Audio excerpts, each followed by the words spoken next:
What you thinking, man?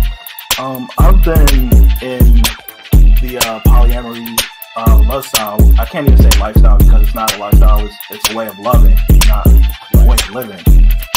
I've been polyamorous for about 10 years now. Okay. And the mindset for me is mentally, I think I've been polyamorous longer than actually practicing it because I've always felt that this monogamy just doesn't fit for me. Right. I don't understand why I have to only love one person or why I can only show affection for one person. Where is this written? Why do I have to go along with what the societal standard supposedly is? Right. And then the problem comes when you love somebody too much. When you let yourself love somebody too much, and they don't love you the same. It's not even matter whether they love you back or not. They can love you back, but it's still unhealthy to love somebody that much. Which I understand that ideology of that. Well, I can't have. I might as well. I've been there. I know that. But at the same time, you have to realize, what your culpability is in a relationship going, however it went. You start thinking about, well, damn, I did this. So, you can love somebody too much. And then, see, that complicates things for us men because we already have a hard time forming those emotional attachments. You already told don't do that. The missing link to that goes back to a time before we even thought, why doesn't my father like me? Is that a protection for me? Right. Or is that the way he was raised? Or maybe somebody hugged him one day, a man hugged him. I'm not saying this is what happened, but I'm just saying we got but there are things that could have happened that absolutely that caused him to be the way he is. Made him feel weird, needed. Right. So the things that we think are sometimes a rejection or a lack may have been a protection. And most of the time they are, like absolutely. But if we don't understand that, all we know is the rejection. You see, like what I understand with my father, men were going to jail, killing each other, and then now we got bisexual, then we got gays, now we got transgender. So with all of that going on, the purpose of that was removing the black man, the black male from the household. Okay? So with him not being in the household, she's getting the welfare, or she's out there in the workforce, forced to take care of herself, and if she have children, to take care of the children alone. Whether he's in jail, whether he's dead, whether he's bisexual, whether he's gay, whatever. The black male was removed from the home, and black woman was forced to provide for the children, for herself. You're missing one other thing that removes black male from the home. That's white women. Because after while it was a run on black men, white women. Yeah, white women. At one point, black men, they just had to have a white woman, no matter what their social economical status was. White women was the way to go, and so that pulled a lot of black men out of the house. Damn, I sure missed that. I mean, I know Rick James. I know. You hit it. I just didn't think of that as a major absence of the black man. So being a provider means so many things. Right. It means put you in a house. It means I got your back. It means we're doing this together. It means I'm not gonna walk away when things get hard. That's providing, right? I'm gonna provide emotional protection so that you can, I'll be present for you when you don't feel like you can be there for yourself or whatever, so there's so much more definition to the thing, right? And even on the flip side, looking at, the men with kids, right? I remember I did not want a man who had kids. And I was about 25 when I met my ex-husband and stuff like that.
All right. We got another day, another episode. Speak on the podcast 2K4.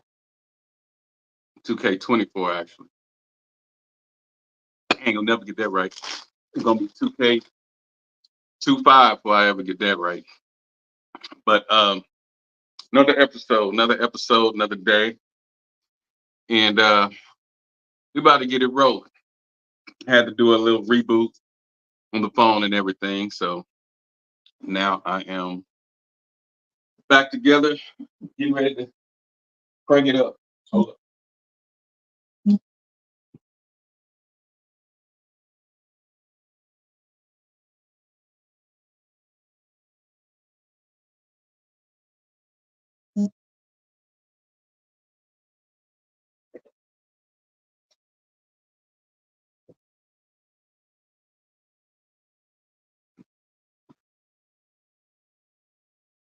All right. First, I want to start off with shout out to all the classes that showed up for Bastrop class reunion.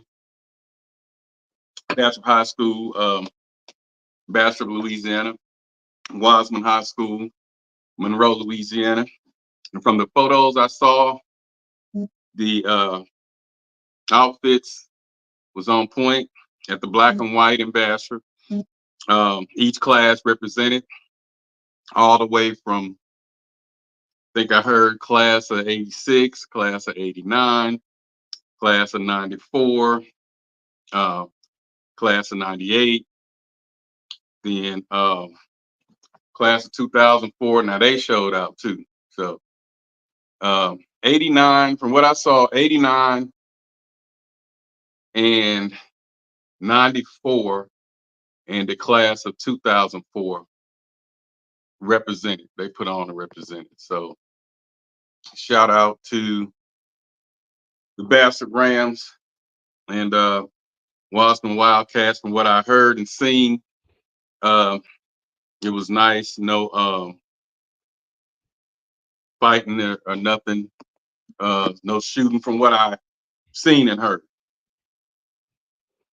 And I was just glad that they were able to come together in that large of a crowd and no violence. I did hear in Bastrop we got a little shaky at one of the spots Friday night, but all in all, I didn't hear too much on it, so it had to have been a pretty decent night.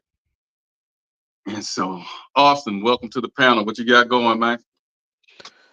I can't call it, bro. How's it going? So far, so good, man. Just chilling. Yeah, I heard they had a pretty good time down in old Bastrop. You ain't go down there and turn up? I ain't go down there and turn up or turn down. I ain't go. Oh, okay. I thought you was gonna be in the city. Yeah, I thought I was too, but no. Okay. I didn't. Just One let me of know them, when. though, I say we're gonna have to pop up though, at least at one. Yeah, that would be cool. Yeah, but we gonna plan it, and it's gonna be the ones that don't really attend that shows up. You get what I'm saying? Yep. So it'll be a planning thing because at least one more time. You know what I'm saying? But yeah, it was a pretty cool turnout.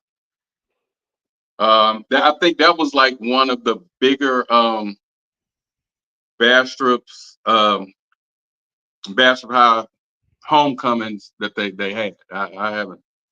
They all be pretty big, but I'm thinking from the photos, videos,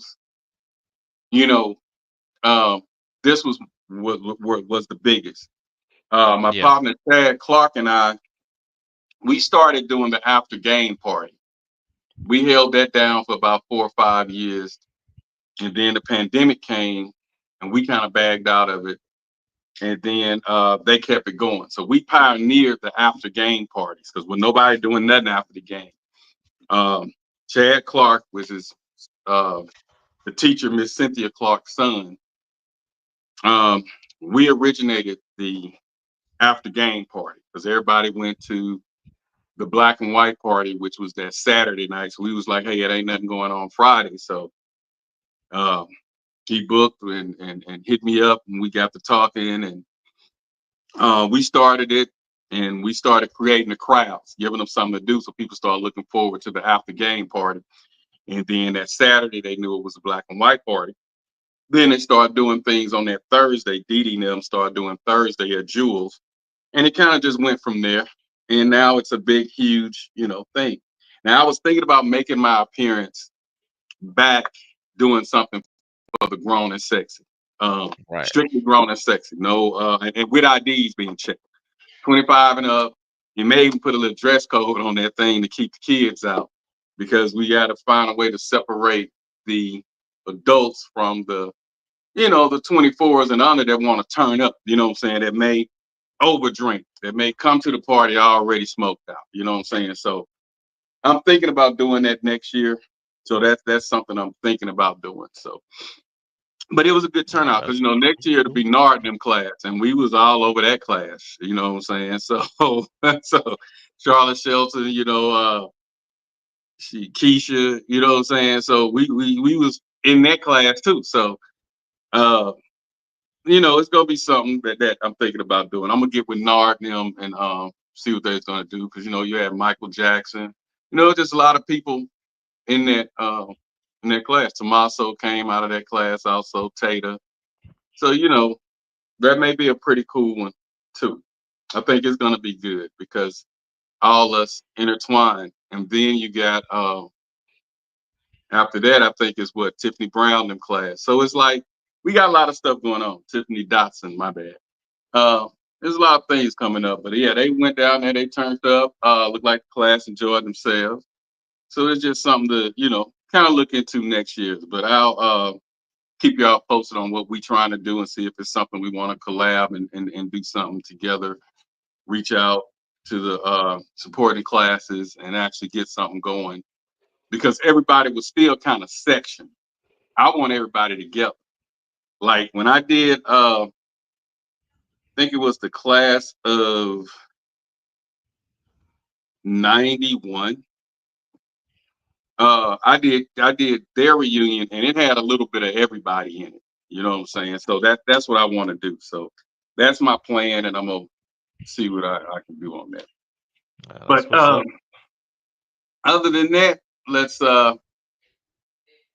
jump into what we want to discuss. There was a lot of behind the scenes stuff going on, but like you say, with the Cardi B's and all that stuff, and the Offsets, and they're gonna do what they do. So y'all can sit here and run behind these celebrities if you want to. They're gonna do what they do.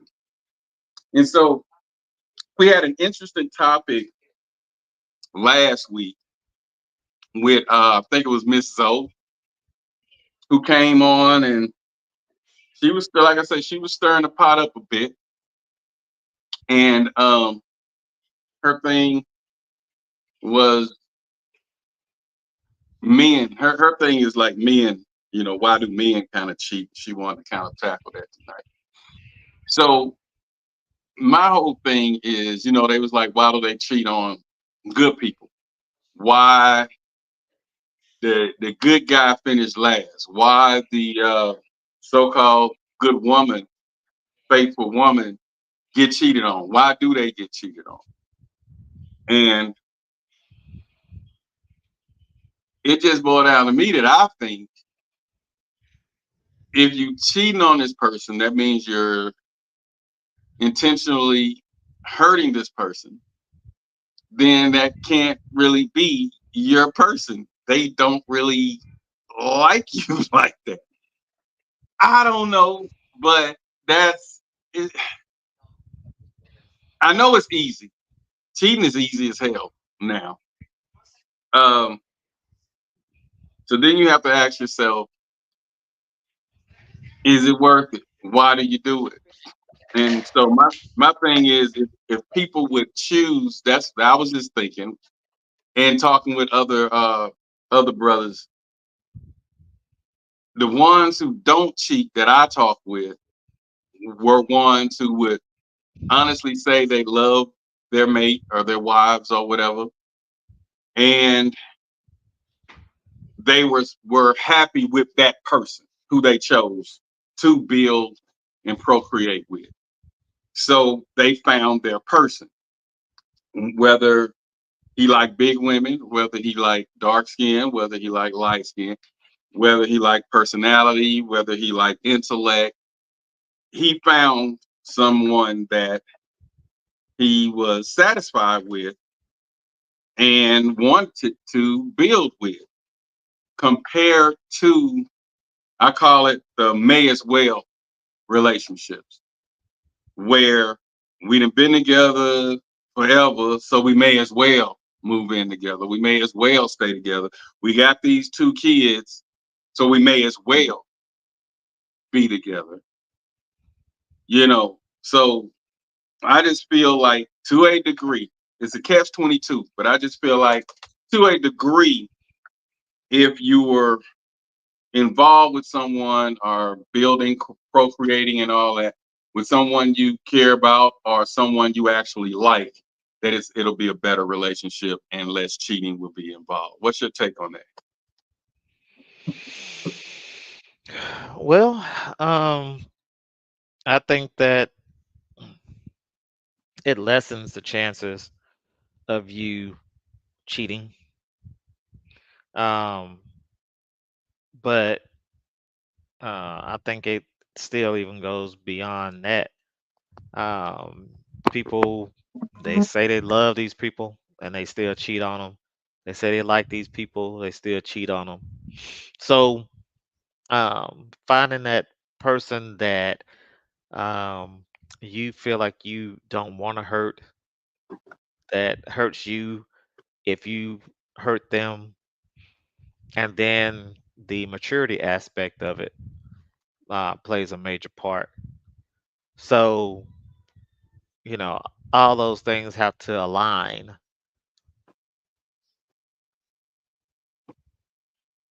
So it has to go deeper than the flesh. But my thing is this, because I was one, like I say, the faithful married thing is cool, but that wasn't my first objective, because I had a lot of trust issues based on listening to other people's complaints, being a confidant to a lot of females and males as well that would come and pour their hearts out. And then I'm thinking these were good couples. And when they get comfortable with me, they start saying, man, I'm just gonna go and be honest with you. When I hear that, I was like, dang, I thought y'all were, you know. Then I was like, okay, I know he's going out his way to make sure the lights are on, they got a roof over their head, they got food. And she's messing with somebody where she have to get money from him to feed, you know, the guy she's seeing. And that kind of, you know, that I was like, wow. And then I saw a video, I think I sent it to you. It's kind of too long to play, but she, this guy, he's on the road. She called him and asked him to order some, could he buy some food, while she had another guy over to the house telling him it was her friend. And he's spanking on the butt and all that stuff. But he got smart enough to say, let me hear that friend. You know what I'm saying? And she was like, oh, you ain't my dad, you know, all that stuff. So she got an attitude. So she read that would have been a red flag anyway. But she asked him for a 2 for $20 or whatever meal so she can feed her little broke boyfriend while her boyfriend or living cohabitant husband or whatever, while he's out there driving trucks or doing whatever he's doing. And she, you know, comfortable seeing him messing with somebody, you know, and asking him for the food. So Right. it's critical out here these days, man. Man, I don't think I could actually participate in the dating scene like talking about with the way the new things are going. I don't know, Austin. It's gonna be tough or man, that screening process. And you get women all the time saying how hard it is to date out here now. I mean, there's so much trust issue with so much trust issues with so much availability, so many ways to communicate, you know. Yeah, yeah. I You definitely know, understand you. and I know you preach the trust thing. We both, you preach the trust thing. Um, it's just tough, man. It's tough. And and like you said, you dated Karma, and I've had my dance or two with Karma, because by no means were we at all saints. We weren't the worst, but we wasn't nowhere near the best. So it's just hard because the stories that you being a confidant you heard from married women or women or couples you thought relationships was perfect. Then when you get along with him, he's saying certain things. You get along with her, she's saying certain things, and then they were probably someone who you figured was in a good, comfortable, lovely couple relationships. But then when you get them separated and your wife hear this side, you hear his side, you like, damn, I thought they had it going on, and that's what makes you, if you're in a good relationship with an honest, transparent, faithful, loyal person, makes you appreciate that person better. You get what I'm saying? Yeah. I mean, when you But see the stuff that all these other people are going through, and you know, you be like, man, I'm glad we're not that couple. But at some point in some of your relationships, or at least one of your relationship, if you've had multiple, then you've been that couple. So now you and your spouse are reaping the benefits of the mistakes that you made in the past. So right. now you're better able to communicate. Now you don't want to just run after every skirt. Now you just don't you see life differently. hmm And it took me a minute to get to that point, and you know that it took me a minute because I really didn't think I would ever be to this point. I figured I'll just continue to have me one strong, good, relationship, but never 100% commit. I dated with the intentions of anytime you want to Breaking up. leave, leave. Yeah, anytime you want to leave, leave. And why? And when you're leaving, I already got who I'm gonna be with next. I got about 3 people that I could be with next, while you're deciding if you want to leave or stay. So it didn't matter. And I used to throw that in their face all the time. Like I say so many times on here, I keep a revolving door. Anytime you want to leave, leave. Because I'm not in Go the ahead and leave. business of keeping people that don't want to be kept. And I'm sure one or two of them may look at this and be like, he said that. But that's my preaching thing. That's my motto, my slogan. I'm not in the business of keeping someone that don't want to be kept. Some people take offense to that. I know in one of my relationships, couple of my relationships, person, they took offense to that, and I was like, "So you wouldn't fight for me?" I was like, you I know, didn't have to. I feel like if I have to fight in a relationship, then it's not worth it. If we can't sit down and come to a mutual understanding without someone always having to threaten to leave, or getting these big major arguments because you want to see how much I care for you and how much I want to keep you, then it's not worth it to me because that's just stress. Yeah.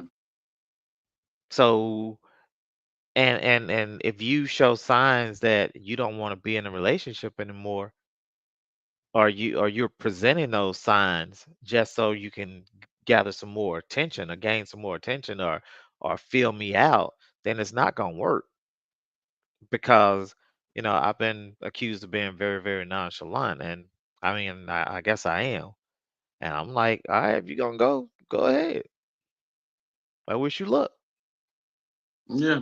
And I say it on the podcast. If something's like that and they want to leave, I'm gonna help them leave. Shit, I may help them pack, take them where they need to go. You know what I'm saying? They need money to get the first month's rent started. I may help out with it. You know what I'm saying? But I want you gone. You know what I'm saying? Ain't no sense in staying, around here. You miserable and you trying to make me miserable.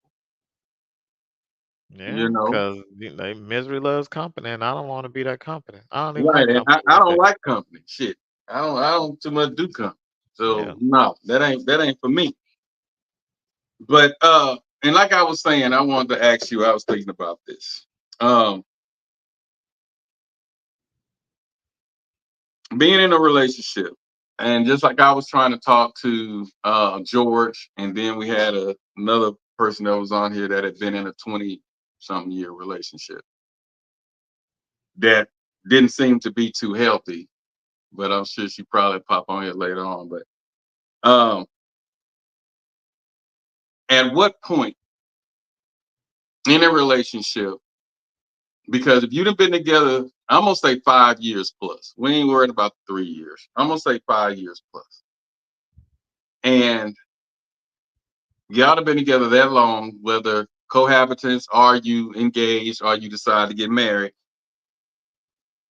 especially if you said that I do thing, because you had to go through all the preparations for the marriage. If you did that down the aisle thing, when that relationship is crumbling, what gets it to that stage where it can't be saved? Because to me, if you go down that aisle, you guys have been together 5 years plus, and I know shit happens. I understand that. But at what point do you look at something made me marry him? Something got us together. Do you bend your ego? Do you say, hey, I feel like we're drifting? Do one become the bigger man, the better man, the bigger woman, and say, what are we doing? Is this what we really want? You know what I'm saying? Or do you just keep silent and just keep drifting?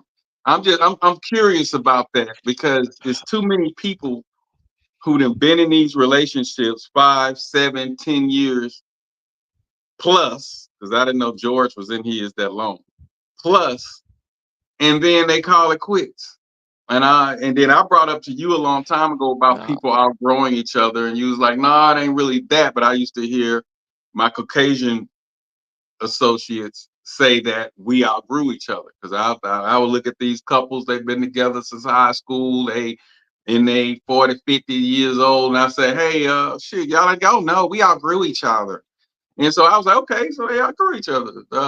But you said that ain't always the case. So what makes a relationship that's been together 5 years plus, especially the married ones, all of a sudden just call it quits without somebody saying, this is, we drifting. This ain't working. What do you need me to do? Should I work less hours? Should we go more places? Can we? How do they end? You get tired of each other. You get tired of going through the fights. You get tired of going through the the the frustrations, the What creates stress the of the fight though? relationship. There can be a number of things. There's no one specific answer for that because each relationship is different. There can be small things, medium things, or large things that cause persons to fight in their marriage or If their you've been relationship. together 5 to 7 years and you've studied that person, you know that person. Hey, you can be fighting all 5 of those years, Oh, but okay. you And just just finally get tired. yeah. So I mean, it's not just something that happens overnight. You just don't normally wake up and be like, "Dang, I'm tired of you." It's something that has happened over a period of time, and it just continues to erode your relationship. So, you know, I if ain't never been in no what I'm saying, relationship per se like that. Cause I always was like, I know how to play my role. I always played a role. I've never been seriously emotionally involved in a relationship. So when I hear, being that I finally got in a serious relationship, when I hear and see the divorces and the breakups for people who've been in these long-term relationships, it just make me question. It's kind of like you asking the guy who got diabetes or the guy who has gout or has prostate cancer. You asking him what did he do to get that so you won't do it. So it's kind of like I just need to know, because if you care for that person enough to walk down the aisle, if you happen to procreate, you guys got history, memories, you can't get time back, and you guys will be together all that damn time, 14 years, and just say, you know what, fuck it, then. And everybody go their separate ways, pick up the pieces, but something made you all get together. And I just feel like, and I may be wrong, I just feel like somewhere down that line, a hey, light bulb could have went off in somebody's head and say, let's work this out. Now I know that that's up to the other person if they want to work it out. But what if they would have came as soon as they caught whim that the issue was taking place? You get what I'm saying? Like 3 years, 4 years ooh, up the road, ooh, you see ooh. that she don't like If this or if he don't like that, and then you come off your pedestal and say, "Hey, what are we doing?" bro, I mean, sometimes it's not even about that. You know what I'm saying? Because even if you know your person, right? The person that you with, Mm-hmm. then there may be some things in them that they just can't get rid of. There may be some hangups that they have, some jealousy, some um, I like tumultuous relationships or toxic relationships. You know, it's just Okay. And I understand your case. The only yeah. reason back then that you stayed in all these relationships long as you did is because until you start doing deep therapy. It's because you actually thought, like I did at one time, that we can actually take these broken people, put them back together, and heal them. You know what I'm Yep, saying? Because I that's was true. going through that earlier years, but then at the end of the day, you know what I'm saying, being that I wasn't emotionally attached to them, I would help out so far, and then I just drift from them. You know what I'm It'd be saying? I easy. kind of Yeah, it'd be help easy them. to let go. Yeah. So um, sometimes you're in a relationship, and no matter what you try, you can try counseling. And again, counseling is not to get you together, it's to help you decide where you want to go. Or it's not designed to keep you together, it's to help you decide which direction you want to go. So no matter how much therapy you have, how much couples therapy that you have, how much time you spend together, how much whatever you try to put into it, sometimes it just doesn't work. Sometimes you all thought you were each other's person, and maybe at some point in time, for that small amount of time, you were that person's person, and it was just supposed to be for that moment in time, but you Mhm. extended that moment in time.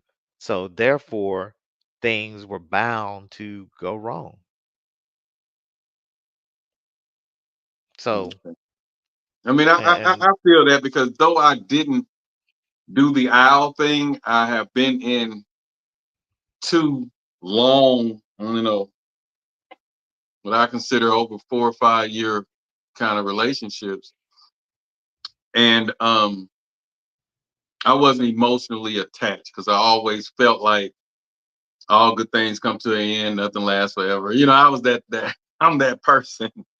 And so I get what you're saying. You get content. But I just feel like if I had went as far as walking down an aisle and doing all that stuff, I don't think I would have let it drift. But like I say, I haven't. That's why I'm saying think. No, Um, and I mean, and again, it depends on what point you are in your life. So there were situations that I had early on in life when I was, younger, and I had different motivations for my relationships. And then as I tend to have gotten older and use those experiences that I had to figure out who I am, what I am, and where I want to be in life, and what I like and what I don't like in a relationship, then it was easier for me to articulate in my heart, mind, and feelings what I needed and what I needed to give in order to have a successful marriage. So, you know, a lot of the relationships that I got in before, they did not hold the emotional weight that they should have in order for me to stay in them. okay. So it was easy for me to walk away. And then when your peace is threatened, when your health is threatened, when Mm, when your existence of self is threatened, then the you have to be able to walk away for yourself yeah.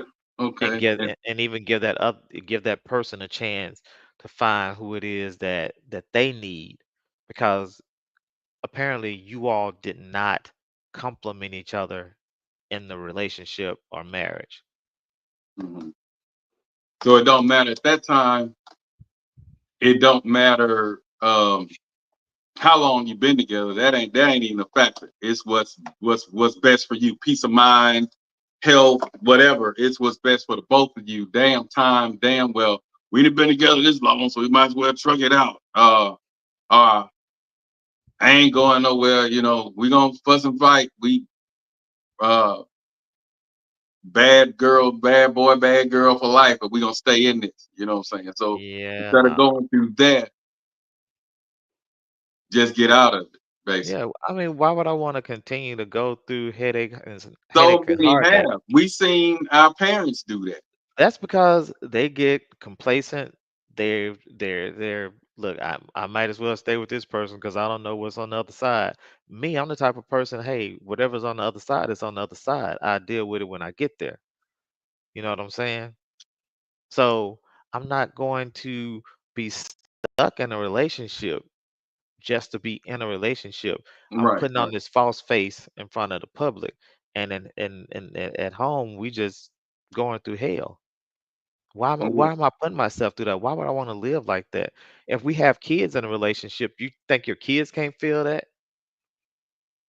right, right. Okay. And so I also looked at I thought about what was we were talking about last week. And like you were saying, you have to look deeper than the public eye. And like you often say, we look good on paper. Uh, and when you have the fact that you were blessed to have options is another reason. That's basically what you were saying when you was like, you have no problem seeing what's on the other side of that fence because you know that you have options. And so when I think back to choosing uh, who I'm with now compared to the one that turned up, the promoter, and doing whatever, and we were, a cool turn up entertainment life team. But you have to look deeper than that. And so the fact that I had an option, I could choose. But I think getting on the topic tonight, that a lot of people don't have that option to No, choose. no, you got an option to choose. You may not be choosing another person, but you choose yourself. There's always a choice. It doesn't always have to be that you have another person waiting on the other side. You know what I'm saying? Or waiting that you have two people that you're Mhm. making a choice between. So Sometimes it just be like, I'm just gonna jump out to get out of this thing for myself, because it's not healthy for me. right? I'm choosing me. I'm choosing my happiness. I'm choosing my strength. You know. So it should never be about, you know, I did that once. I was measuring. I had this one girl, lady, chick. She was an aspiring model, right? Mhm. But she had two kids, right? Then I had this other one on the side. Well, not on the side, but I had this other one that I was dealing with. She had one kid. Mhm. So I was like, shoot, I can deal with one kid versus two kids. You know what I'm saying? So God damn it! You can't make this shit up. so I went with the one kid. And it was an error. It was an I, error. Okay, so you think you would have been better off with the one that had two kids? I can't say that. I can't say that if I would have been or wouldn't have been, but I made an error. But I had to go through that, make that error. Mhm. You How know what long I'm did saying? y'all last? We lasted um we lasted about 10 years. Whoa.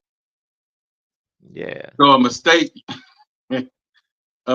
lasted 10 years. No, I didn't say it was a mistake. I An said error. I made an error. An error in judgment. I made an error in judgment. I looked at these two things, compared them, and felt that I made the better choice. But when I probably shouldn't have dealt with either one of them, Hmm. I really should have walked away from both relationships. I should have just kept them fun, kept it where it was, and been done. But, I was going through something at that time and felt like, hey, this is what I needed. Because I was really trying to settle down. I was really trying to cut all this other stuff out, having these different women and all that good stuff. I was really trying to settle down, but I wasn't able to because that person wasn't the right person for me long term. Okay. So Yeah, yeah. That's the kind of situation I was in. Because at the end of the day, it's about your peace of mind. You get what I'm saying? Like you said a long time ago when you first started coming onto the podcast, and I thought about that when this topic came up too. When you said you're not gonna find nobody that's 100% everything you call yourself on your little so-called checklist. You get what I'm saying? And then people say, well, if you can find at least close, 75, 80%, because ain't nobody's perfect. You know what I'm saying? And you actually broke that down like two some years ago. And then as I read things, pertaining to this topic, quite a few people were saying that. It was like, well, you're not gonna find 100%. And and either they're gonna be lacking somewhere, but make sure where they're lacking is not a deal breaker for you. right, Just like the turn up party didn't cook and was like bragging about not cooking. You know what I'm saying? Bragged about not being there to be a supportive mother. So then you have to sit there and think, yeah, we turning up and we having fun, but is this long term? How would this work long term? You know, and so that's when some choosing, you know what I'm saying, have to come. You got so many messages and stuff coming through, and I ain't seeing nothing. Okay, my bad. My bad, Telly. Shit, I wasn't seeing nothing popping up, and that happened last week too. It's not. I don't see my notification. Someone has given up on the relationship and communication has.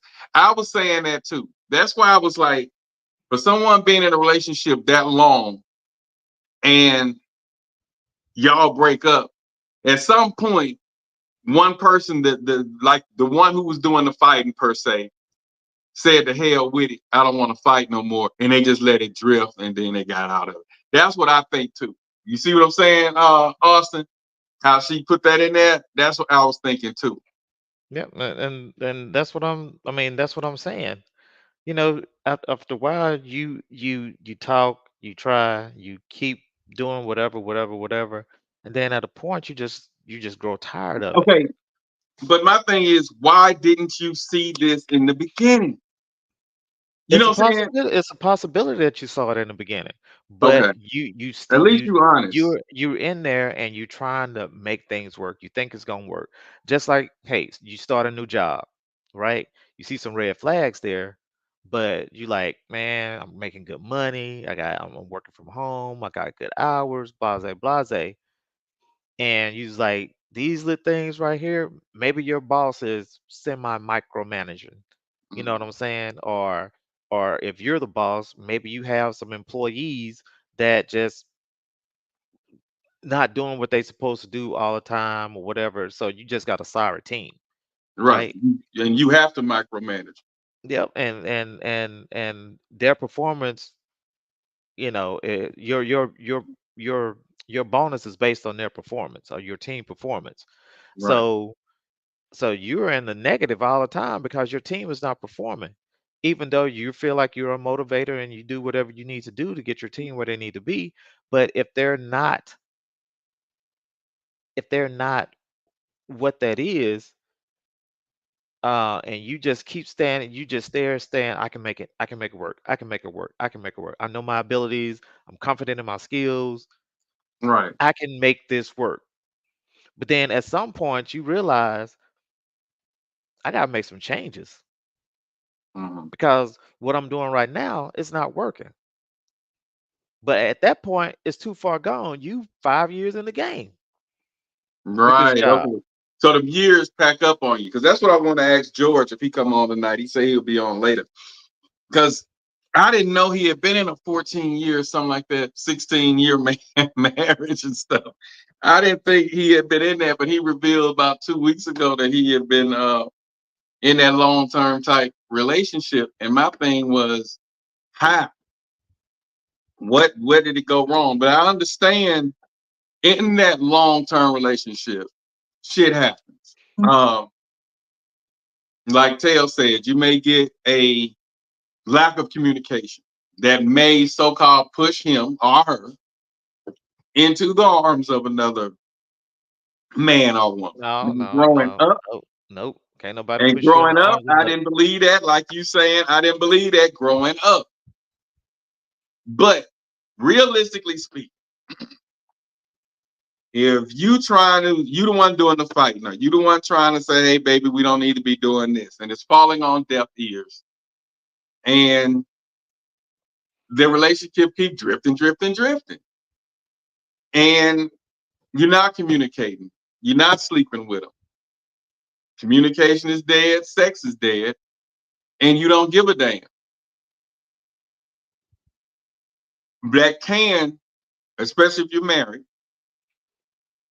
make that person sway No, it another can't. way. Not No, it saying can't. it's right, No, but it can't. realistically speaking, it Nope, happens. nope, nope. You Okay. can. That's your excuse, but it's always a choice.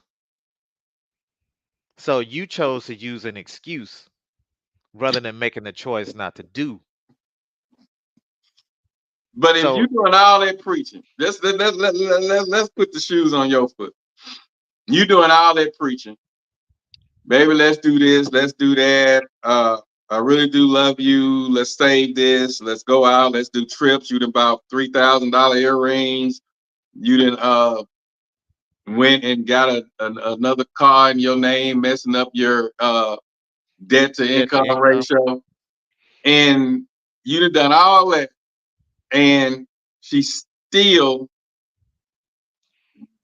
not communicating, still not giving in. And you have this person at work that you messed up and start confiding in that understands what you're going through, that had been there.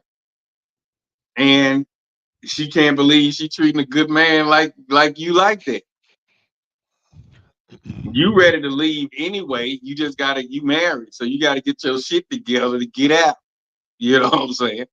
So that other person, I've seen it all. So I Well, don't agree with it. I tell you But like I this. learned to understand, and this is recently I learned to understand it. It is a choice, but at the end of the day, like the pastor say, you a man first. So I Well, I mean, understand. women cheat too, so that's just like saying you're a woman first, but that's not supposed to be their first nature. But anyway, so I have never Mm, in any relationship that I've never ever is a cheated in, is a strong word. well, good, because that's what I meant. And in Okay. all the relationships that I've been in, I have never been Mm. pushed in between somebody else's legs. Ah, okay. That Okay. was my choice. And that was my choice to go there, right? Okay. But let me ask you this: if not push, did their behavior, whoever you were with, did the behavior motivate you to fall between them legs? No, what it did was it allowed me to um continue to suppress my not even suppress, to get rid of my respect, my caring, my feelings for that person. So therefore I did not care Mm. about hurting that person if they found out that I was cheating. So I made a choice Right. Okay. That's that choice. Why not make the choice to get out of it before the cheating starts? because I wasn't ready to get out of it then. At that point in time, I wasn't ready. It wasn't time yet. Boy, you silly. I feel I'm you just though. I'm being honest. It just wasn't time. So although Your we shit were wasn't together yet. no, it wasn't that. We just had not started making moves to dissolve the relationship. I mean, even though we knew that it was over, we Right. just hadn't made the necessary steps in order to do away with the relationship. Right. Just like yeah, like the song I always talk about. Uh was it Luther Vandross and Dionne Warwick? How many times can we say goodbye before we really give it a try? To break No, up. So they really say goodbye.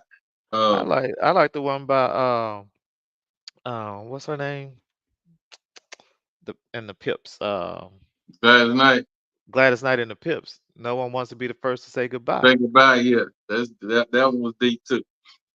Yeah, now like I said, I've been in there, but I just never been emotionally attached to no relationship. And that's because I didn't care to see the heartbreak. I mean, feel the heartbreak because I saw that in parents and things growing up, the struggle to remain in a relationship, being mentally abused, feeling neglected, feeling lonely, even though you're in a relationship. So I chose to detach my feelings from all relationships, not to mention different heartbreaks and heartaches, whatever that I so-called went through in junior high school, first year or two of college.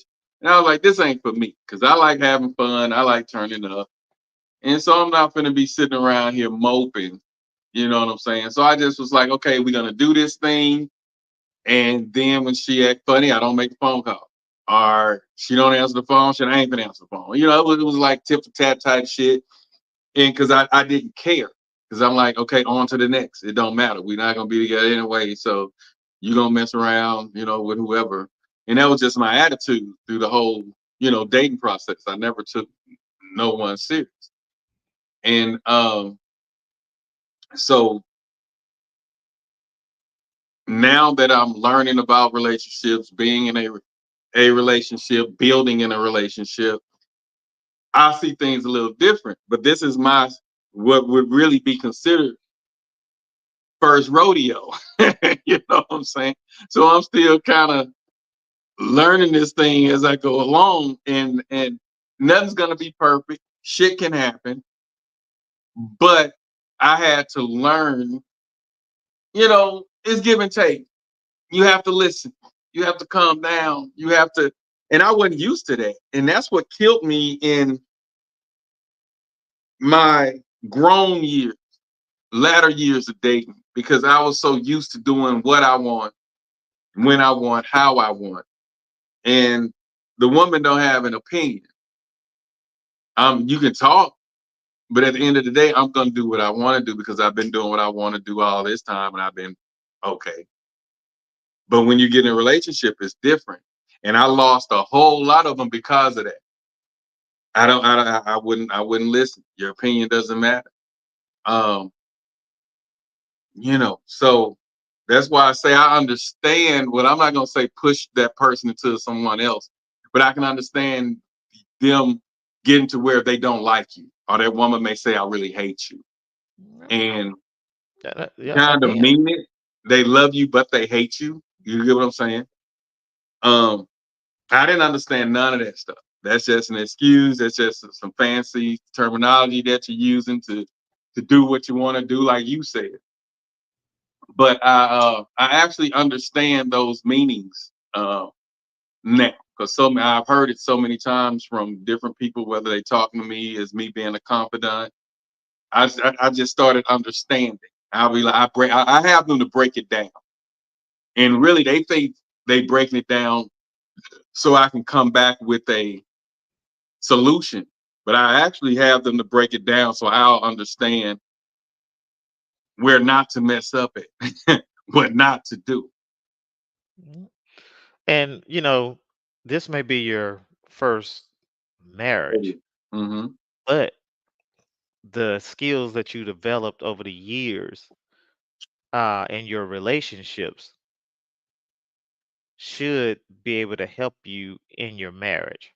Right. So, you know, because those relationship issues that you had, they're they're still able to come up. They're just in a marriage now. The difference is back then I shut down and ran. Right. Honestly, Now, I now don't you mind can't go admitting anywhere. that. I don't mind admitting it. When I see an issue, I sit back, I watch. And if that issue or that pattern continues 2, 3 weeks, whatever, I just shut down and lose feelings and wean myself off of them. Next thing you know, they look up and I'm gone. That's what I did. I didn't sit at the table and say, let's work this out. I didn't do the Lattimore, let's straighten it out, or the Webby, let's straighten it out shit. I didn't do that. I was like, you do that. I got this, and that I could be with. I'm just here with you trying to make this shit work. You want to do that? Then I'm gonna go get with and I would just leave. And that was all my life. That's how I live until now. And the only reason I didn't run this time, I tried to run. I'm thinking the second week, if that, of the marriage, it was a situation. I called my uncle, which was who married us, and he was like, if you don't sit your ass down, you get what I'm saying? He was like, it's time for you to be a leader. You can't just take off running anytime something, happens. It's like you on the battlefield and then you see the enemies pointing a gun and you all ass and run and leave your team out there. He was, he kind of was breaking this shit down. But and that's when I learned about the we, us, and our compared to me, my, and I. But it took him to break it down to me when I called him saying, I can't do this because I wasn't used to this. And I was used to running and staying in a relationship when you mad, you have options, and you used to doing whatever you want to do was tough. It was tough. I'm talking about sleepless nights, headaches, but you're married now. You realize you have to move different. And I realized that going through the marriage, it wasn't something that I was prepped for. And so now then I started understanding why people do the counseling before marriage. You can't do counseling, you can do counseling during marriage, but I'm saying it's best to do it before.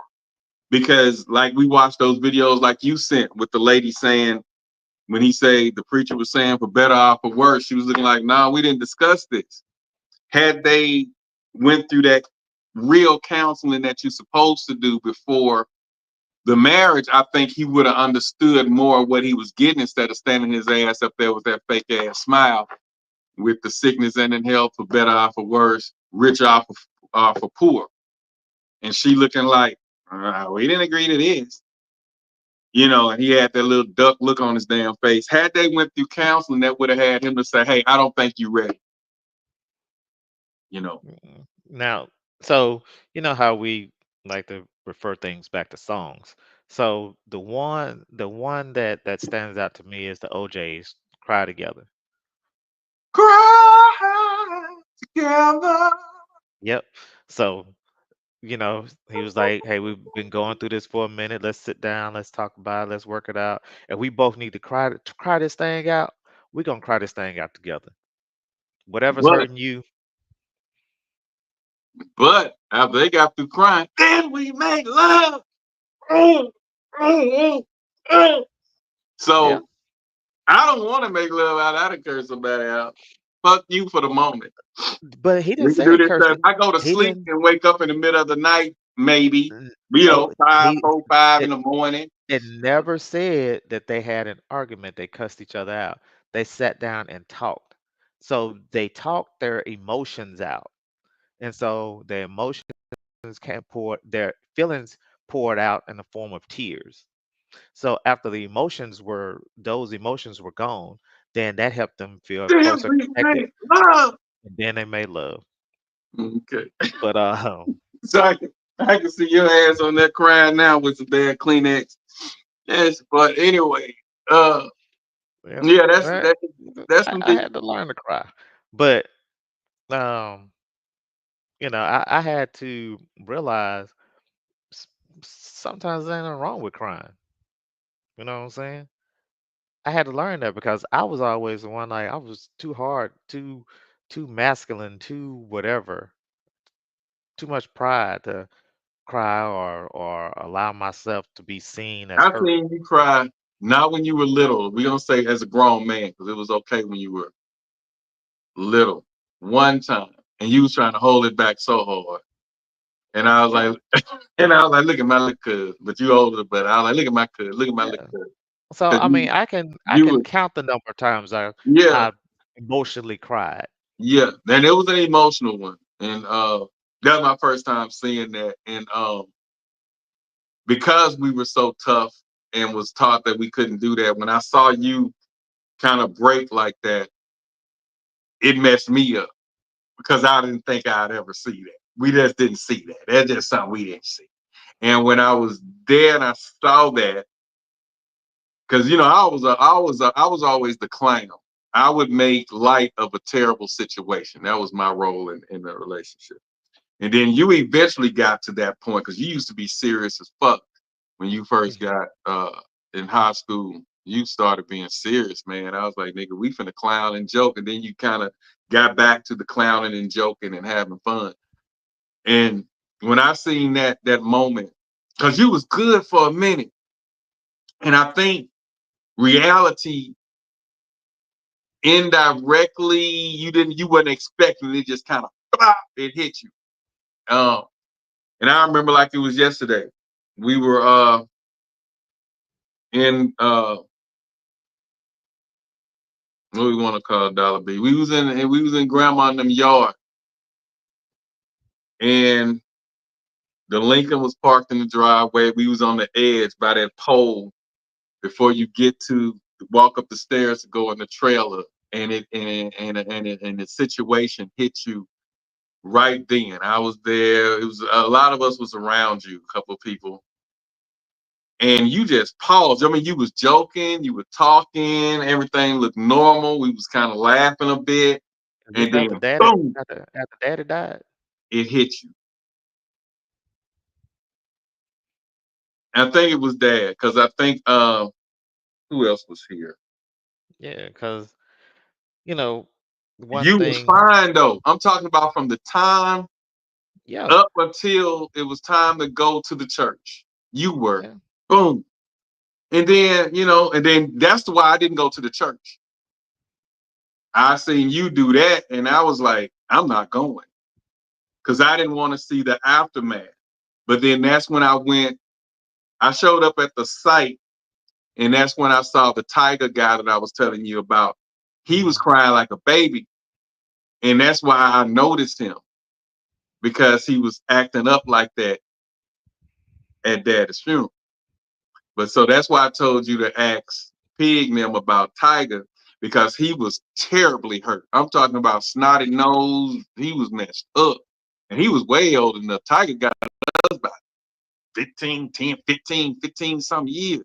He was real tall. I don't see how you don't remember, because he was the only one acting up. They had to usher him from the grave site. Do you kind of vaguely? I mean, it was a weird day, but this guy, he had to be Tiger, man. Look, Tiger every bit of 6'5". 6'5", man. Bad knees. Right now, used to be a bad basketball player. Because after that, after the funeral, he recognized who I was, and we ended up talking years later. And he realized who I was, blah blah, and the connection to the DeBoses, woo woo, yada yada. And I got to know who he was, and he started speaking every time. But that's the only reason I recognized Tiger, man. He was clowning at his funeral, bro. So I don't see how you don't really know him. But if you see a picture, but if do ask Pig and them about Tiger. She'll tell you. Do that tomorrow. Text her tonight and say, hey, remind me to ask you about Tiger. But yeah, when I saw that was my first time ever since you were of age. We ain't talking about when junior high and early high school, when mama and your mama and them used to get into it. We ain't talking about that. I'm talking about that emotional, not the angry cry, the emotional. So, because we don't do that. And so to hear you saying this emotional stuff, even hearing you on this podcast with your emotions, you were always emotionless. We were emotionless. And I've been like that up until, how they say, I was today years old. Until, but relationships, when you get grown and mature in them, you have to move different, which I'm learning. You have to move different. You can't stop nobody from cheating, because they're going to do what they do. So if you sitting around here thinking you can stop somebody from cheating, you wasting your time. And my question was, everybody who I know cheated, just like when we did the BBL thing. I don't know if you was here. You wasn't here with the BBL, I don't think. No, I wasn't. The BBL thing, what we found out was guys kept saying they want natural body, natural body, natural bodies. But the women were saying, yeah, they say that, but then they end up messing around with a BBL, or a woman that got a good body like a BBL, the gym bodies. But they'll tell their wives or their significant others, their cohabitants, they'll tell them, you fine, I love you. It's kind of like me telling, like talking about when people go to the strip club and they got Bertha at the house, but they want Brianna from the strip club. Big Bertha at the house. But they go to the strip club to look at Brianna. That just never resonate or nothing with me, because I didn't understand that I'm going to this strip club, or let's get better than that. We ain't gonna say strip club. I'm going to this bar, entertaining this person, and I got somebody at home. Now, if that conversation becomes deep enough, when I leave, and we are mental creatures, that thought's still gonna be in my head of the conversation, what she look like, blah, blah, blah, blah. That's just human nature. So I don't allow myself to be in those situations. And plus, I'm a firm believer in dating what you like, who you want, and what you like. Marrying who you want and what you like because you want to, not because they help us meet a lifestyle, not because we've been together forever, so we might as well stay together. Don't nobody want me, don't nobody, ain't nobody gonna be there for me. All that may as well. I don't believe in that. I always believe in choosing who I want, even if I have to wait. Because let's just say you want a okay, you want the Denali. Okay. SUV Denali. But the terrain, the terrain is more in your price range, right? So you want, yeah, we'll just play with them too.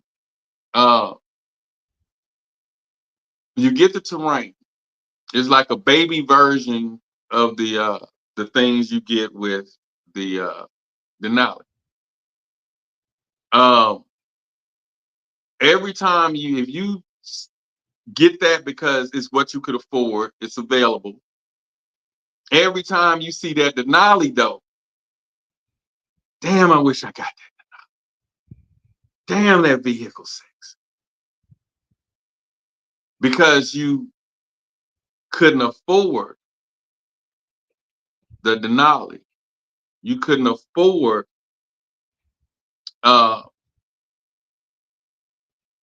the one you really wanted. It was more economical to get that and be in your price range.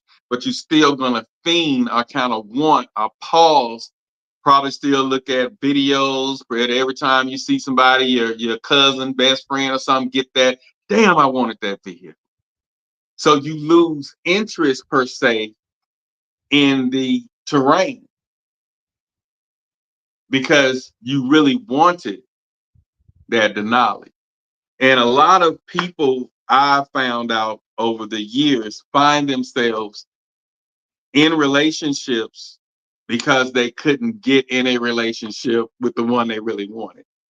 And with that being done, that also created a lot of infidelity because they were more like, if you want somebody 6'1", but the one you married to 5'11", or the one you with 5'11", you want someone who is popular and that everybody noticed, but the one you with ain't really known and they know him through you. Oh, you Sierra's boyfriend. They don't know you as, you the popular and she your girlfriend.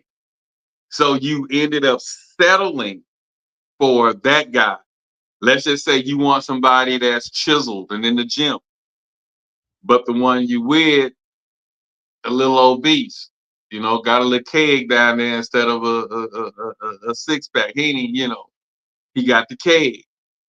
So a lot of women, that's why we would see those hard-working meal guys that's working 14, 15, 16 hours, coming home to the wife, and then that wife ended up messing with the guy next door or somebody at the grocery store that cut meat, and they mess with him instead because they settled for the other guy because he was a provider. And a lot of the providers, and I'm saying this from firsthand, a lot of guys that are good providers, and I'm sure you've seen this too, women are quick to say he's a good provider, but she's messing with somebody that ain't doing nothing for her. Well, you know, so since we were using cars, um, I have always been a sports car person, Right, right?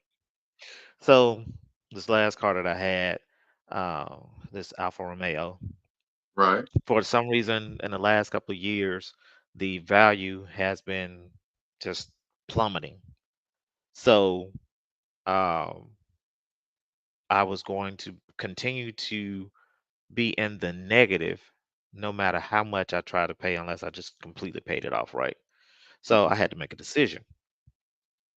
So um, went to the dealership, and um, they was like, "Man, your negative equity is really up there, right?"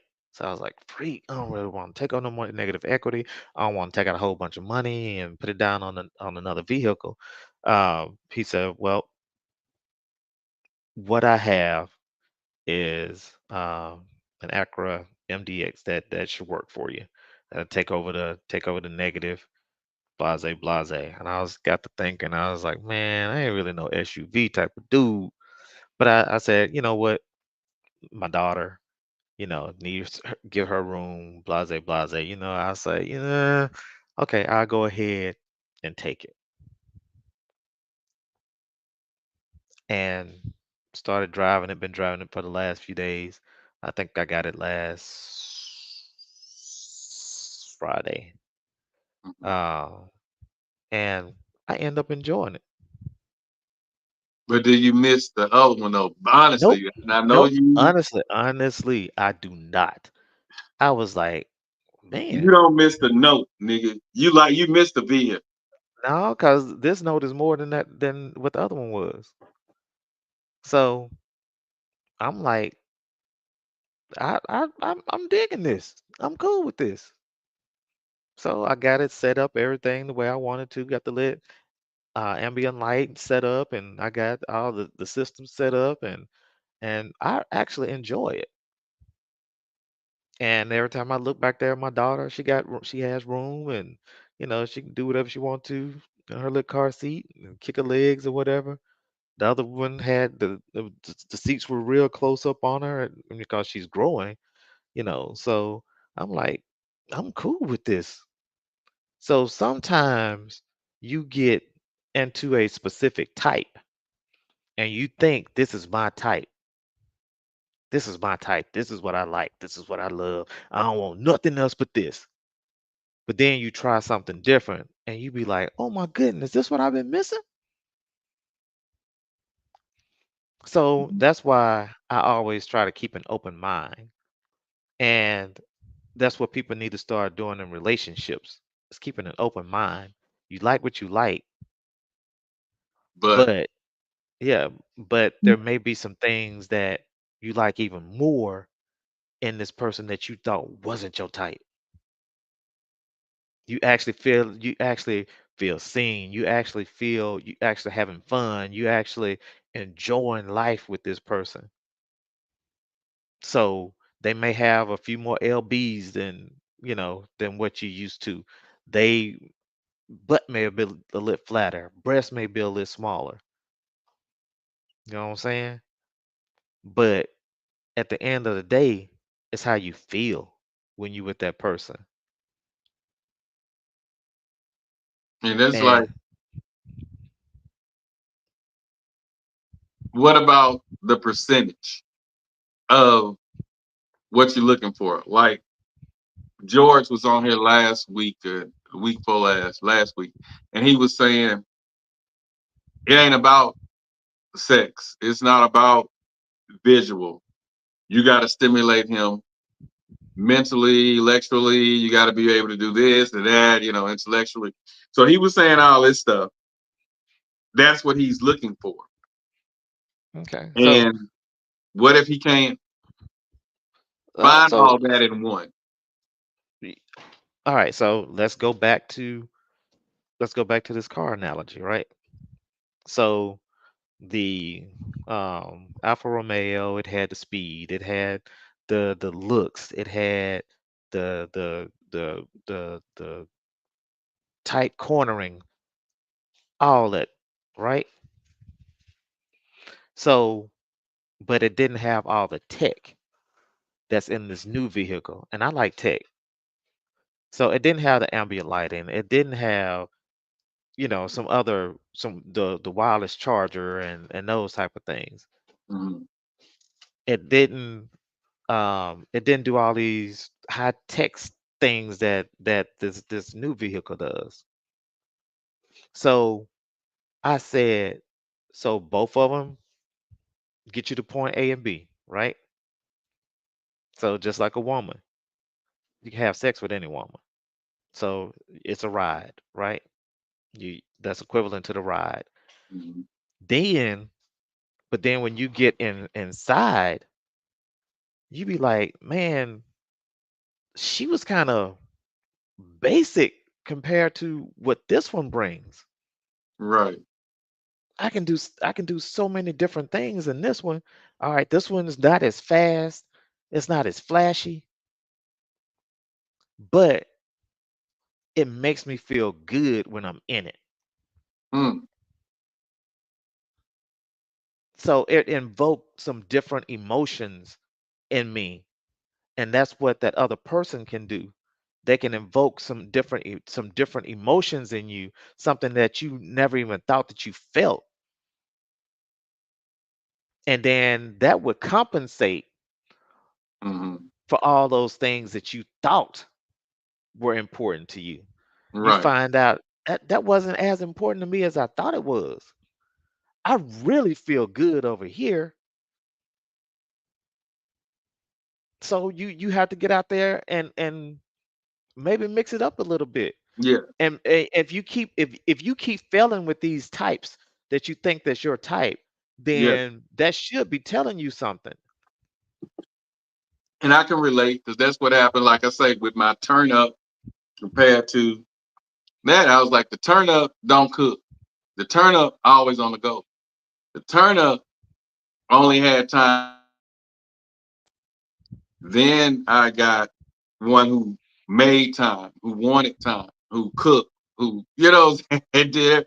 So, like you say, your type may not be, hey, we just turn up. We for the moment.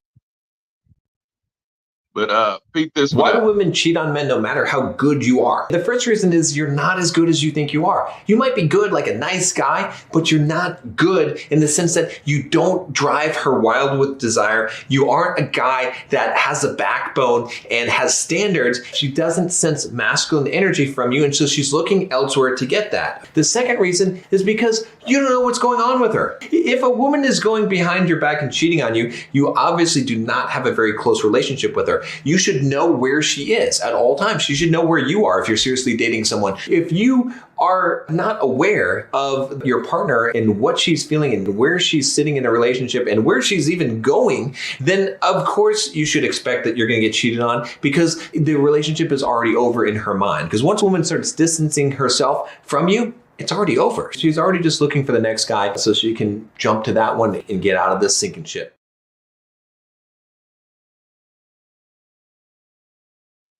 And that's what I was saying earlier about the signs. And do you just say, okay, hey, we're drifting. What we gonna do? Or do you just continue to let it drift and be like, well, this just ain't my person? Yep. And You just kiss and say goodbye. hey, so, so Let's you ain't kiss. putting on your boxing glove. You through putting on boxing glove. Exactly. I ain't putting on nothing. If we can't sit there and work it out, why am I gonna keep beating my head up against a brick wall or a tree, hoping to knock some sense into it or into me, and it's just not working. No matter what we try, it's just not working. So sometimes a relationship is just not working. And I'm not going to try to force that relationship to work because the more you try to force the relationship to work, the more Oh it yeah. doesn't work and the more misery both of you are in. That's real. Being faithful in a relationship isn't just about staying out of someone else's bed. It's much deeper than that. It's about not sending certain texts, not flirting with others, and making the right choices even when no one's looking. It's not just about avoiding cheating. It's about staying away from situations that can cause confusion. It's about not looking for approval or attention from others outside of your relationship. It's about not keeping anything on your phone that you wouldn't want your partner to find. True faithfulness isn't just about being physically exclusive. It's about emotional integrity.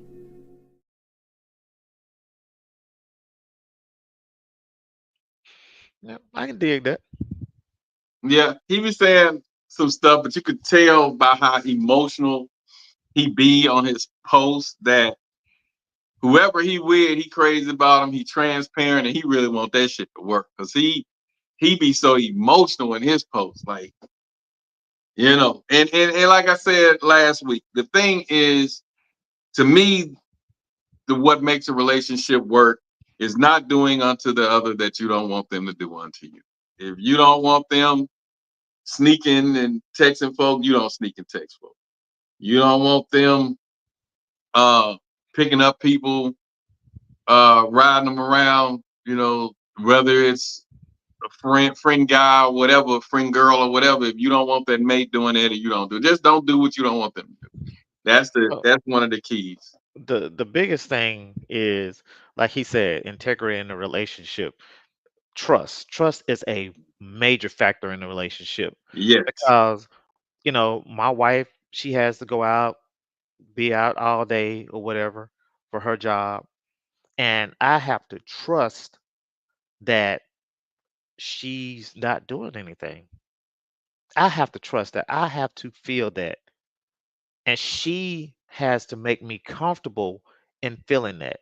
Okay. And I have to do the same for her. Because if either one of us had mistrust based on based on the way that we have to operate, then our relationship is not going to work. Because we will forever be questioning each other. But the key thing you said is make you comfortable. You see what I'm saying? A lot of relationships don't do that. It is, you know, well, if you just insecure, because I got to get out here and make this money. So if you're gonna be insecure, that sounds like a you problem. That ain't got nothing to do with me. Because you know I'm out here making the money, so it don't matter. You know, and that used to be my reply. Yeah, and you know, my wife has every one of my passwords. I have hers.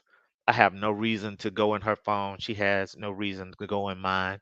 But she has the ability to do it if she wanted to, right? And I have the ability to do it if I want to. So even with that, you have to have trust. You know, she has a journal that she journals in. I don't touch that. Those are her personal thoughts and feelings. If she wants to share something with me, then she'll share it with me. So I don't violate her space of trust, right? Because I need for her to know whatever I'm doing, wherever I'm at, she's there the whole time. Not physically there, but there with me because I'm not going to do anything um, that I wouldn't do if she wasn't there, Right. Okay. and vice versa.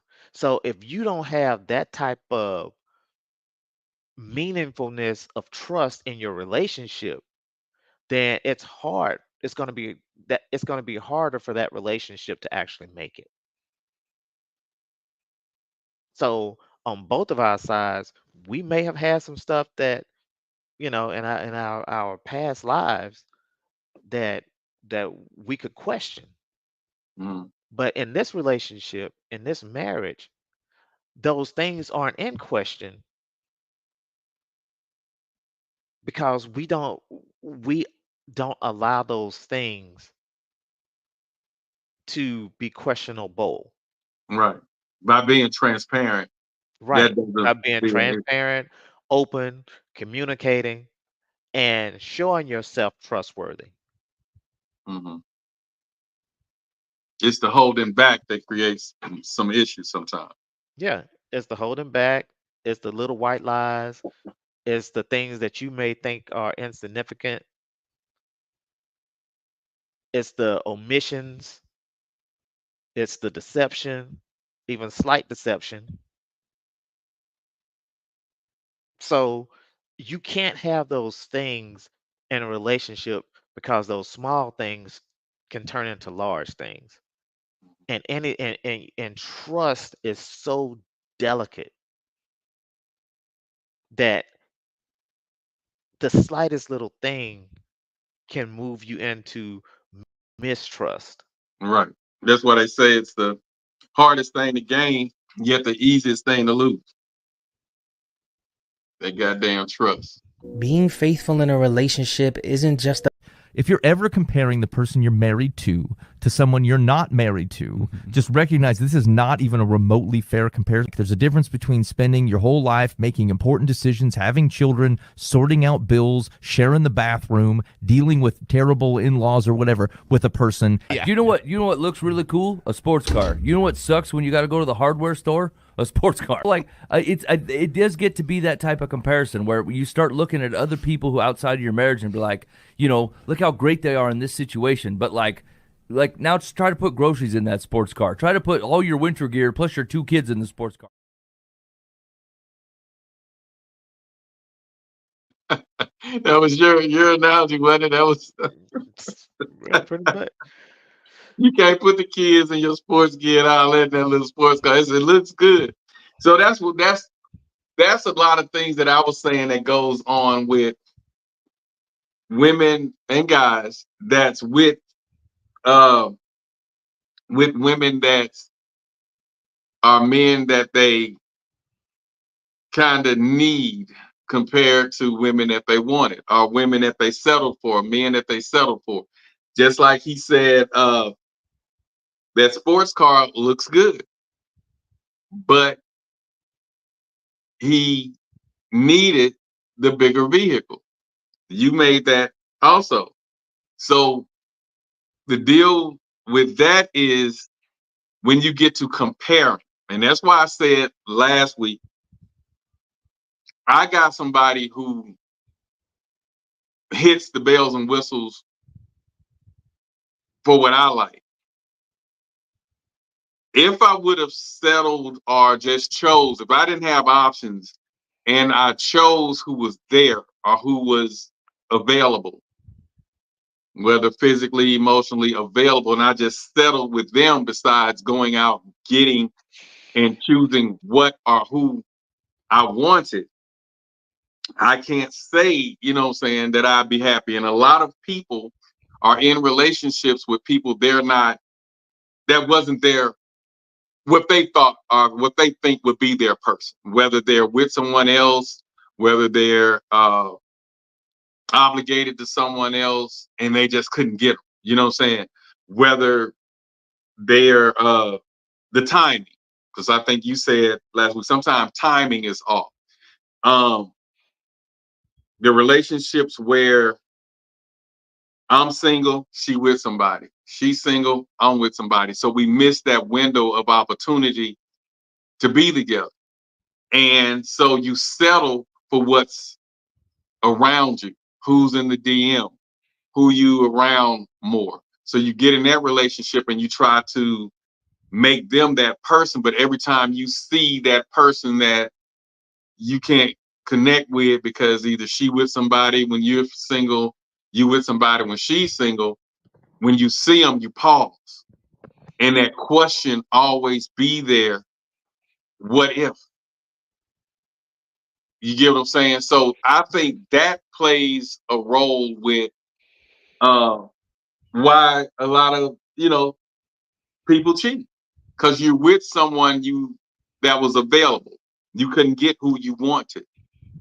And so when you see someone that may not be who you wanted, but they resembles them or have some of the traits of them, you can become emotional, attracted to them because of their physical features. Like they say, let's say you wanted somebody with pecs and workout, guns, and all that, but yet you with somebody that's obese. But when you looking at, like I was naming the shows, Family Business, the guy on Family Business, are you looking at the first Ghost series and you looking at them, but yet your man sitting at home 380, you know what I'm saying, pounds, eating bonbons, but yet you want that chiseled body. If that chiseled body show you some attention, chances are a lot of times they will cheat.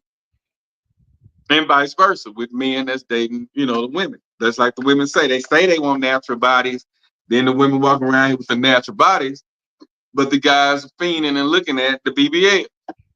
So that's why I say find something more to what's your taste. You're not gonna find 100%, but get as close to that 100% as you can. If it's an intellectual thing, if it's a look thing, if it's a body thing, if that's what you want, try to get as close to that as you can. You know, and I just think that that'll be less. Just like I'm sure when you're out and you brought up years ago, you will see something and you will say, yeah, I'll look, but then I'm going home. You know, I know I got my wife at home. Had you not chose, I feel like what you kind of liked, majority of the checks on your list, it wouldn't be as easy to remain faithful. Minus the baby. No, I've been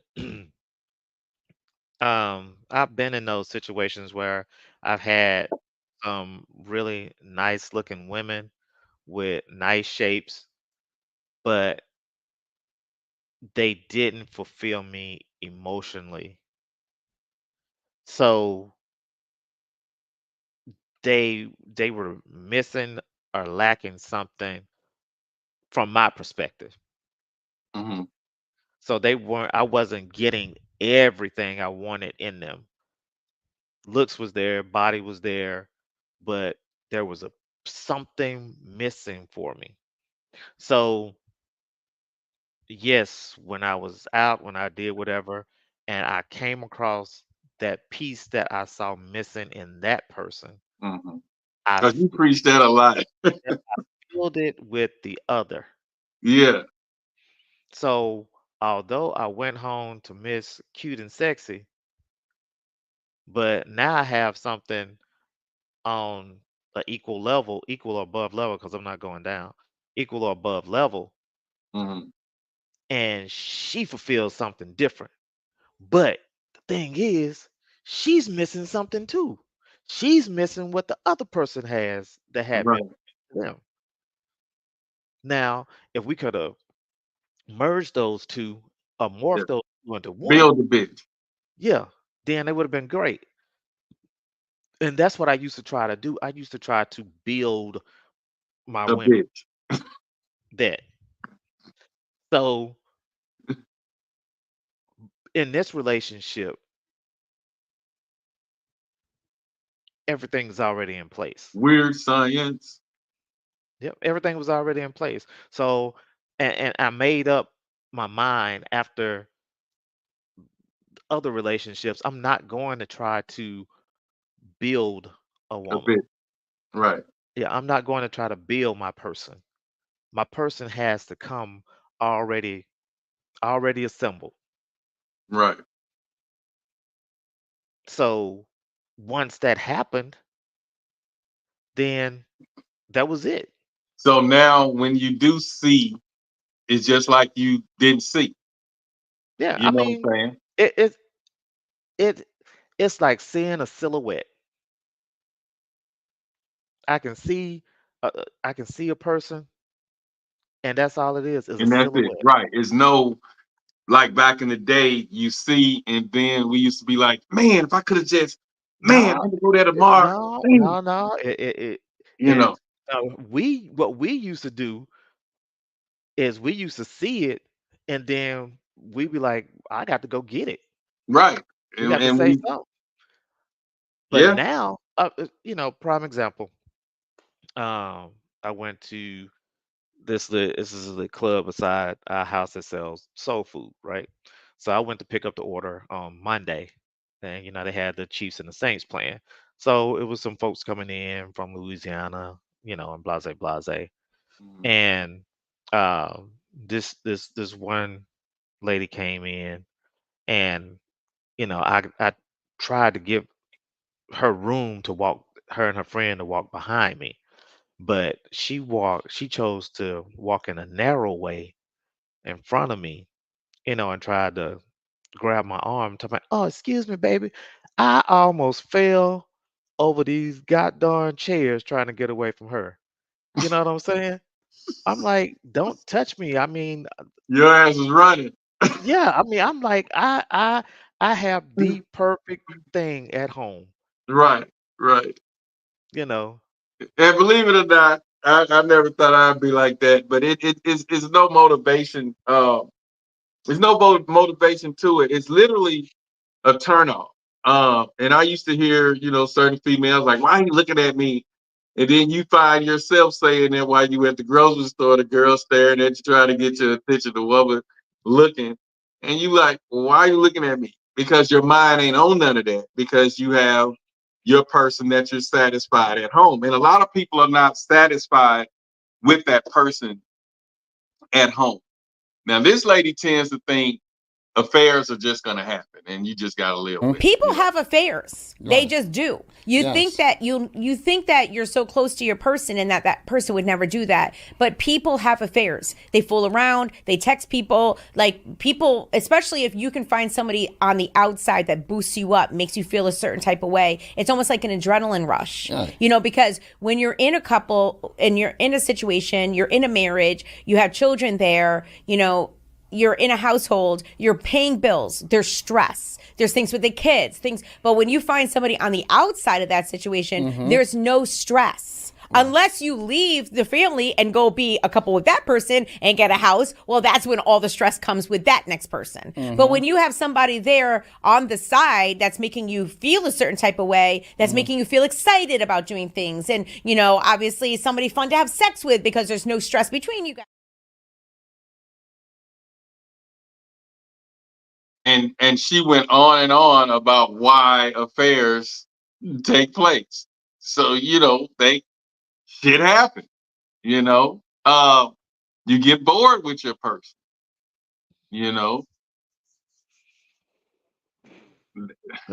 don't think that's, if you getting bored with them, I don't think that's your purpose. Now, at first, I'm Gemini. I get bored hella quick in relationships. And it ain't just because Gemini, whatever, I just do. Especially if they start out exciting and then reality kick in and you get to learn that person. I get so, I'm like, you shouldn't have started out being what I like. And now I'm seeing the reality. You don't really do this. You don't really like that. That was just a time. I caught you at that time, but this is what you do now. Just, and I get bored hella quick. And so that's another reason why I never emotionally poured into a relationship, because I get bored in them quick. And once I'm bored, I'm there, but I'm looking for the next excitement. And so that's how it goes on. But yeah, getting bored. And that's what they say. What if I'm the average guy that's being cheated on? How do I stop it from happening? There's so much to it, man. Like a big piece of this is like how you set the foundation of your relationship. And this is why I tell people it's like very important to get girls to chase you. Because when you're chasing a girl, when she gets you, she doesn't know if she wants to keep you, if you're good enough, or this or that. Or if she's been chasing you and you finally decide to date her, she's just like happy to be dating you. Okay, I'm just gonna run down two more. I mentioned that one time out there, and I had said that, and I just happened to see that one. I said that the best relationships, especially being that they say women are the first to file divorce, women cheat the most. The key is to find a woman that chases you. And then you said, no, you need to chase each other. But the deal is, it still was a chase there, or a want that she wanted you. You weren't the only one saying, hey, can we talk? Or when you get, text me back, or what you doing now. You're not that one that's constantly feeling like you're chasing her. We never been that tight. So if she's interested in you and she's putting forth an effort to pursue you as well, those relationships work. But when you constantly, what you doing now, where you at, thinking about you, and you barely get a reply, you're not, those are the ones who she can't get who she wants because he with his baby mama, his long-term relationship, so she'll get with him. And that's what that was saying. It has to be some type of chase within her. Well, one of the habits that can trap people in the wrong relationship is settling for less.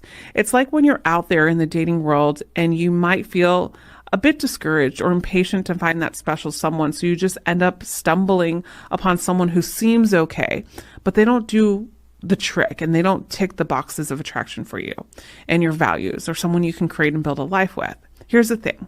It's tempting to think, well, they're not perfect, but maybe I can make it work. You might convince yourself that it's better to have someone than no one, right? But that's where the trap lies, guys. When you settle for a partner who doesn't fully meet your needs or values you share, you're compromising your own happiness of your own life. It's like accepting a half full cup when you could have a whole one. Over time, that dissatisfaction can grow, and you might find yourself feeling unfulfilled or resentful or more thirstier because you have that half cup only. How long does it take you to start cheating on a chick? I mean, it just depends on how she's moving, bro. If she's not doing stuff, if I'm getting tired of her, she's not doing stuff to my liking, like the bare minimum, like I was telling you, like I cheated on my last relationship, the relationship before that, because she wasn't cooking, cleaning, she wasn't there for me mentally. I think people don't realize women. And I told her too. I said, yo, if you don't start doing this, I'm gonna start cheating. I told her, and I started cheating. And then what did she tell you? I don't care, or I don't got to. I'm not a slave. What are you talking about? I'm trying, and she wasn't trying. Yeah, I think that's the biggest breaking point for me. Choosing the wrong person. And this one was kind of deep. At a point, and I had to get to this point, at a point, it just ain't worth it. You know what I'm saying? It's too much work to even try to. Cheating is harder than being faithful.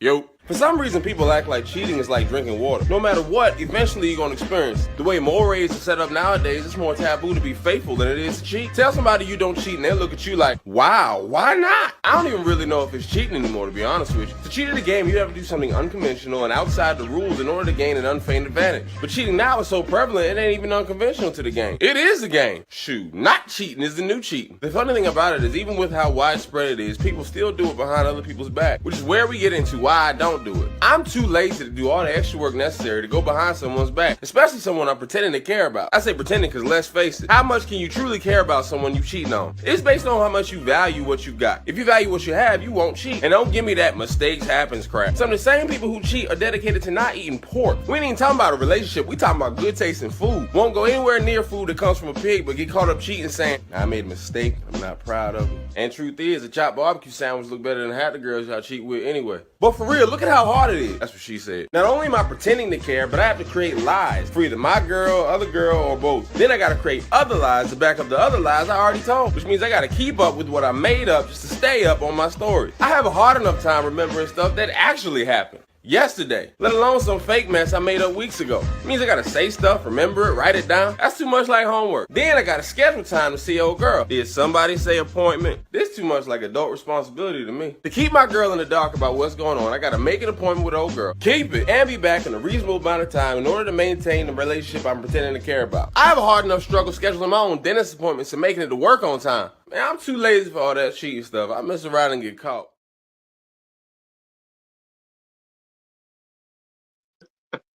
Man, I agree with all that. That's I ain't got time for all that no more. It's too much work, man. Yeah, then I look at all that work we used to put in, bro. Man, that shit ain't even worth it. Fuck. All that time we wasted doing that bullshit. But yeah, bro. Cheating in line. You know, but this is what he's saying. This one they just give up. Hold on, let me see what she People have affairs. Yeah, okay. This is what this guy say.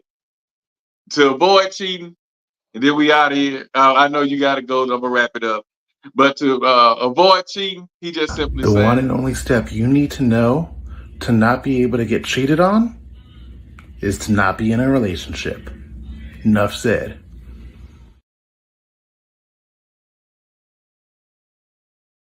so you'll get cheated on anyway. It's a catch-22. Now, David, shout out to David. He's recuperating. He's gonna be back on the show in a minute. But David said, whether you he said if you get with somebody who you like that fits most of the bells and whistles, like the girl was saying, you get someone you like. He said that they're more prevalent to mess over you because you will put them on a pedestal. They'll feel privileged, and so you're feeding them to mess over you. I don't, you know what I'm saying? I've seen guys praise women and then the women go off and mess over them. I've seen that. You have too.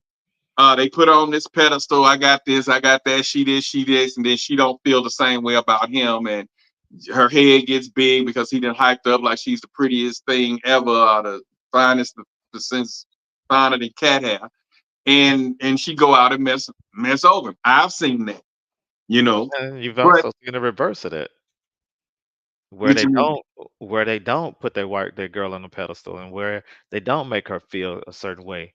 Yeah, So so you have it's to a catch-22. But David was like, they gonna mess around anyway, and his post is on the thing. I'm gonna start screenshotting some of the posts. We're gonna chop them up. But yeah, it's a catch-22, man. And we always boil it down to you got to know your person and all of that stuff. That's what Question is why cheat? Why do you have a permanent long-term relationship with somebody? If your goal is to get out there and, get a bunch of chicks, why not just stand 10 toes down with that? Why are you going to deceive somebody into thinking like, oh, you want to just strictly be with them? Every man that enters into a relationship doesn't think they're going to cheat. He's hoping that he's going to be satisfied with this girl and they're going to grow a family together. Over time, physical lust starts to creep into your body. And to be honest, you get a little bit bored too. Okay, he's immature because I used to think like that though. I'm talking now because I've matured, but I understood where he was going from. I used to get bored quick. What's next? Final closeout on tonight's topic. What is your final thing? If people chose who they like, contrary to who's available or settling, I'm just gonna be with her because she's there. Denzel in what was the movie called? Mo Better Blues. He wanted Lark. He wanted Lark, but he ended up going to Indigo because Indigo was there, but he really wanted Lark. When he hit rock bottom, he ran to Indigo. So what's your choosing that one who checked majority of the what you want in a person compared to just, well, she there, so we just got together. No, I mean that you're never going to adore what you settle for more than what you want, right? So, again, like I was saying before, trying something different, it may give you a different feeling, and you may gravitate towards that. But going back to the car thing, I had to see something that I wanted in that car also, right? Different type, but I had to see something that I wanted in there. So, and it was the technology that was in there.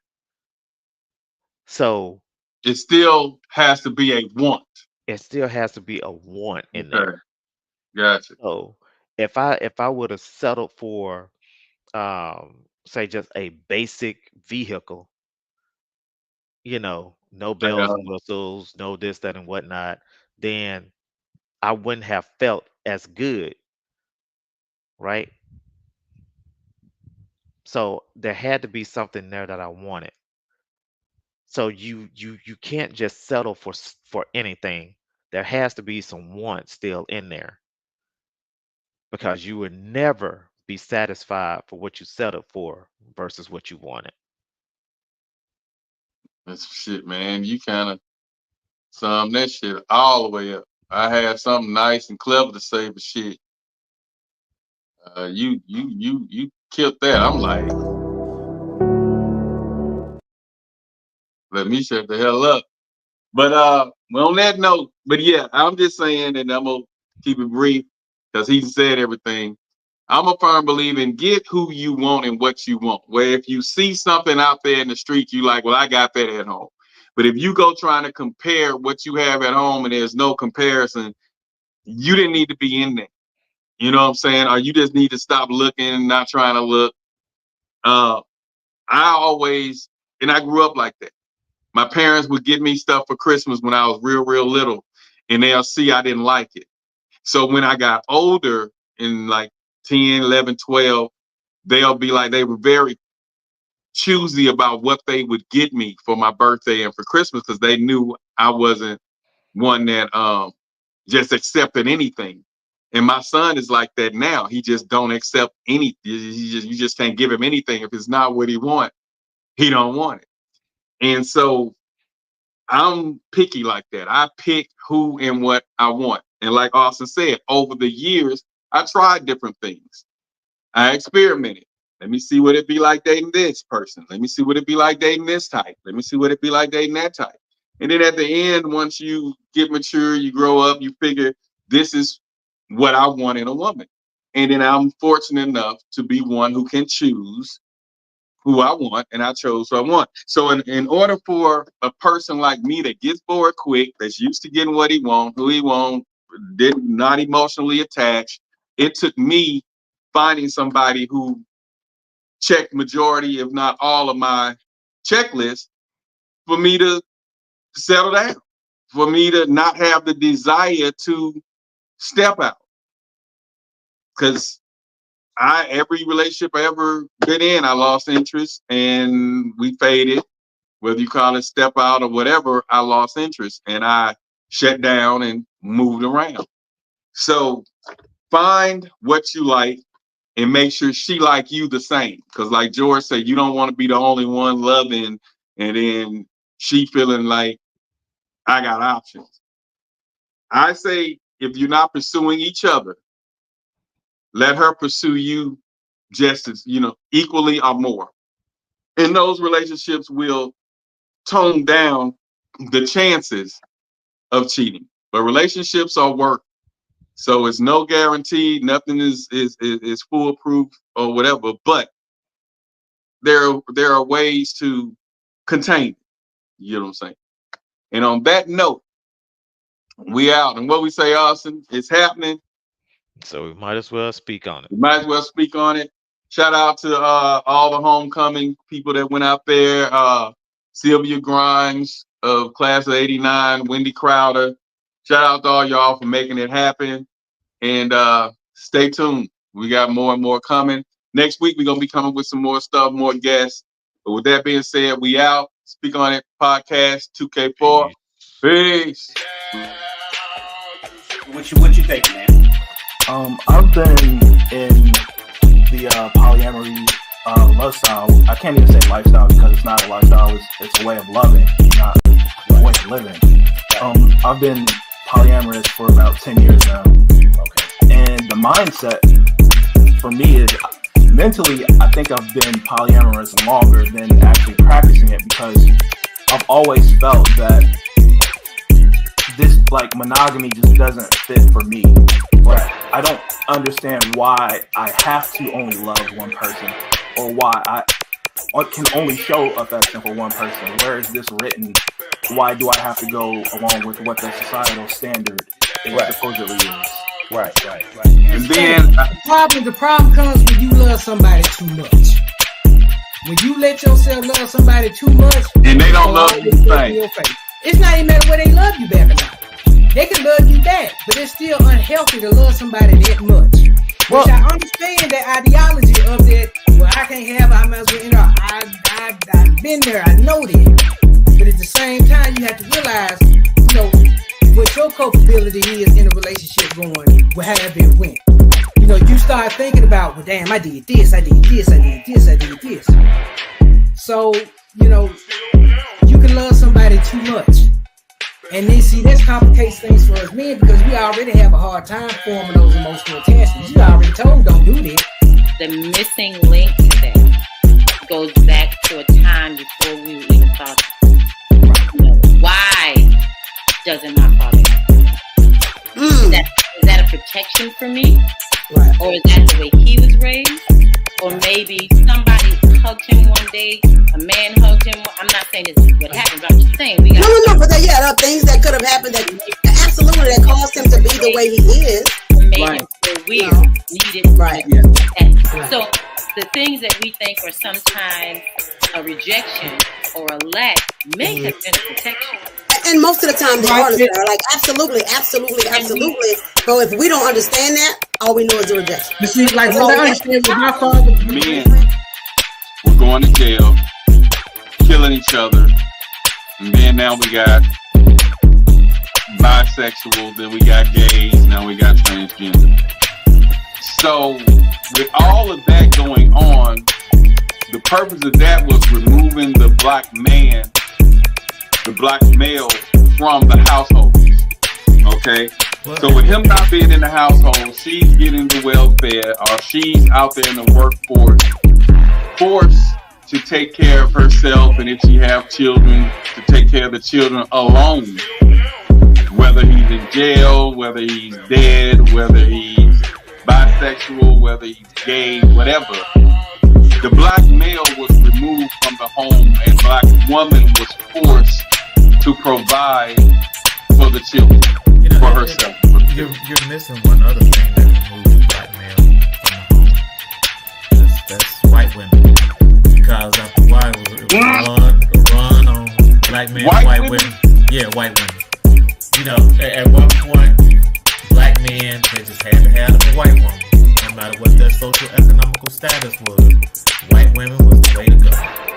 And so that pulled a lot of black men out of the house. Damn, I sure missed that. I mean, I know Rick James, you know, I know, you know, I mean, you hit it.